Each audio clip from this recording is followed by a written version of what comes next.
ಬಿಬಿಎಂಪಿಯಿಂದ ಕೋಟಿ ಕೋಟಿ ಆಸ್ತಿ ತೆರಿಗೆಯ ಕಲೆಕ್ಷನ್ ಒನ್ ಟೈಮ್ ಸೆಟಲ್ಮೆಂಟ್ನಿಂದ ಶೇಕಡಾ 94.62% ಟ್ಯಾಕ್ಸ್ ವಸೂಲಿ 2024-25ನೇ ಸಾಲಿನಲ್ಲಿ 1000 ಕೋಟಿ ಹೆಚ್ಚುವರಿ ಕಲೆಕ್ಷನ್ 2023-24ನೇ ಸಾಲಿನಲ್ಲಿ 3918 ಕೋಟಿ ಆಸ್ತಿ ತೆರಿಗೆ ಸಂಗ್ರಹ 2025-26ರಲ್ಲಿ 6000 ಕೋಟಿ ಮೊತ್ತದ ಆಸ್ತಿ ತೆರಿಗೆಯ ಸಂಗ್ರಹ ಮಹದೇವಪುರ ಯಲಹಂಕ ವಲಯಗಳಲ್ಲಿ 100ರಷ್ಟು ತೆರಿಗೆಯ ವಸೂಲಿ ಒನ್ ಟೈಮ್ ಸೆಟಲ್ಮೆಂಟ್ ಅಂತ ಆಪ್ಷನ್ ಕೊಟ್ಟಿದ್ದು ಇದೀಗ ಕೋಟಿ ಕೋಟಿ ಸಂಗ್ರಹ ಆಗಿದೆ ಅನ್ನೋದ್ರ ಬಗ್ಗೆ ಮಾಹಿತಿ ಸಿಗ್ತಾ ಇದೆ.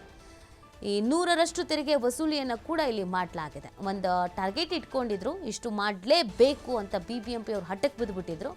ಅದೇ ರೀತಿಯಾಗಿ ವರ್ಕು ಮಾಡಿದ್ದಾರೆ. ಒನ್ ಟೈಮ್ ಸೆಟಲ್ಮೆಂಟ್ನಿಂದ ಶೇಕಡಾ 94.62% ಟ್ಯಾಕ್ಸನ್ನು ವಸೂಲಿ ಮಾಡೋದ್ರಲ್ಲಿ ಸಕ್ಸಸ್ ಆಗಿಬಿಟ್ಟಿದ್ದಾರೆ ಬಿಬಿಎಂಪಿ ಅವರು ಅನ್ನೋದು ಗೊತ್ತಾಗ್ತಾ ಇದೆ. ಪ್ರತಿ ಬಾರಿಯೂ ಈ ಟ್ಯಾಕ್ಸ್ ವಸೂಲಿ ಒಂದು ದೊಡ್ಡ ತಲೆನೋವು ಆಗ್ಬಿಟ್ಟಿತ್ತು. ಸೊ ಆ ಕಾರಣಕ್ಕಾಗಿ ಈ ಸತಿ ಒಂದು ಪ್ಲಾನ್ ಮಾಡಿದ್ರು, ಒನ್ ಟೈಮ್ ಸೆಟಲ್ಮೆಂಟ್ ಅಂತ ಮಾಡಿದ್ರೆ ಮಾಡಿ, ಇಲ್ಲ ಅಂತಂದರೆ ಇಷ್ಟು ಬಡ್ಡಿ ವಿಧಿಸ್ತೀವಿ ಅಂತ.